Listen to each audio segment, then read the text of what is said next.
close till I get up. Time is barely on our side.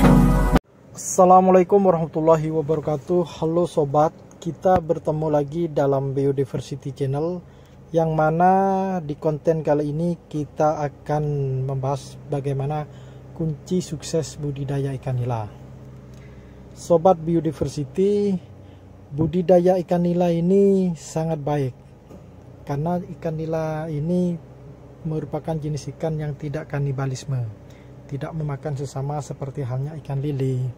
Kemudian secara pakan, ikan nila ini juga bersifat omnivora, jadi bisa memakan semua jenis tanaman, termasuk beberapa pakan yang lain seperti bekatul atau pelet buatan atau pakan buatan yang sudah ada di toko-toko. Namun yang penting adalah bagaimana penyediaan terhadap kandungan vitamin dan proteinnya tersedia, sobat. Seperti bekas tahu, kedelai ataupun juga nasi, juga ikan ini juga bisa lahap memakannya. Namun banyak para pengusaha yang mencoba untuk budidaya ikan lele dan mengalami banyak kegagalan. Hal ini karena mereka sifatnya coba-coba dan tidak menggunakan ilmu atau pengetahuan yang lebih. Nah sobat, di video kali ini akan membahas pula tips-tipsnya menjadi agar sukses dalam budidaya ikan nila.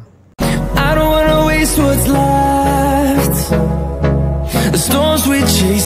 Sobat Biodiversity, untuk budidaya pemula agar bisa sukses dalam budidaya ikan nila, maka saran saya adalah media untuk kolamnya gunakanlah kolam terpal, karena sebagai kolam terpal ini lebih murah dan sebagai uji coba untuk awal sobat ya.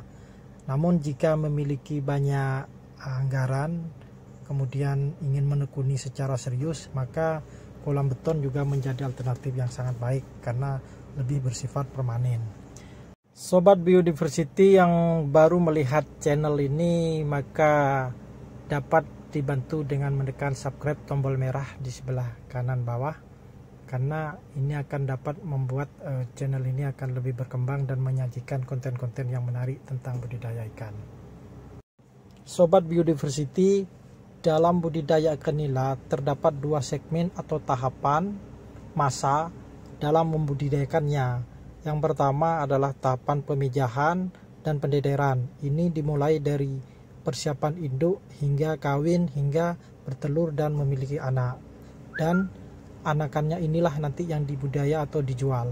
Kemudian tahap kedua adalah pembesaran. Pembesaran ini dari anakan pembesaran kemudian dilakukan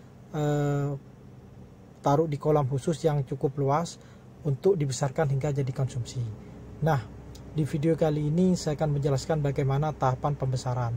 Di tahapan pembesaran ini ada dua hal yang harus diketahui.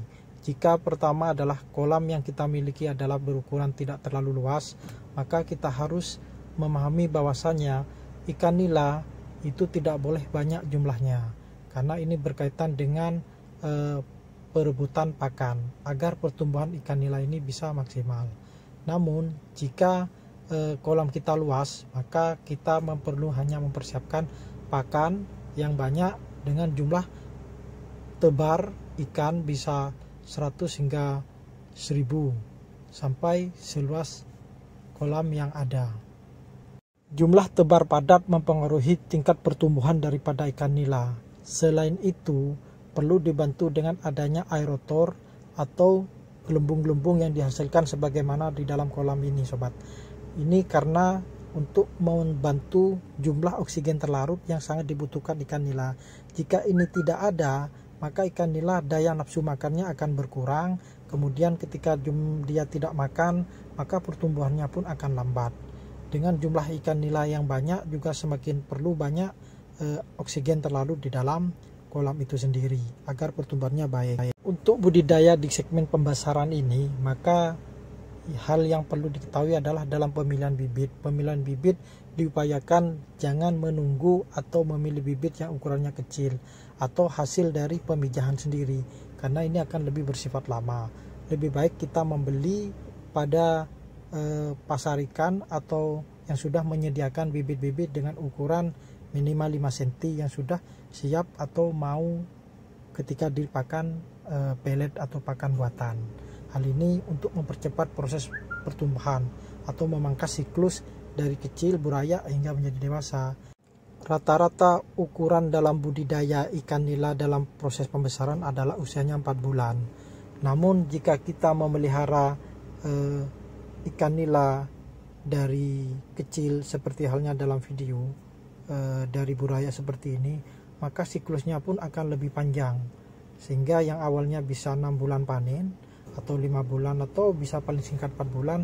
Maka jika kita membudidayakan dengan memilih bibit yang kecil karena supaya banyak, kemudian supaya lebih murah harganya, maka yang terjadi adalah siklusnya lebih panjang dan jumlah pakan juga lebih banyak, sehingga pemeliharaannya bisa sampai 1 tahun sobat, bukan 5 bulan kita panen lagi. Itu yang harus kita ketahui dalam proses pembesaran dalam budidaya ikan nila. I don't wanna waste what's left. The storms we chase are leading us. Dalam budidaya ikan nila maka kita juga harus sering memantau dan memperhatikan sobat, karena ini ketika terjadi perubahan cuaca terutama ketika musim penghujan, ini terkadang ikan nila kita itu mulai enggan atau daya nafsu makannya berkurang. Maka ini kita harus melakukan tindakan seperti halnya melihat apakah gelembung atau aerotornya, penghasil oksigennya itu bekerja, atau mungkin di sana terjadi di mana terdapat perubahan pH ya. pH normal itu adalah pH 7, atau mungkin karena kadar basanya lebih tinggi sehingga perlu penambahan garam. Sobat biodiversity, pertumbuhan ikan nila itu sendiri dapat dilihat bagaimana perkembangan ketika daya nafsu makannya cukup tinggi. Jika daya nafsu makannya berkurang, mulai males makan, jika kita kasih pakan buatan kemudian tidak makan, dia hanya ke atas, mencop-cop ke atas, berarti perkembangan atau daya nafsu makannya merendah. Maka kita harus memahami ini. Hal yang paling gampang, kita perlu penambahan dengan garam karena jelas pH-nya berubah.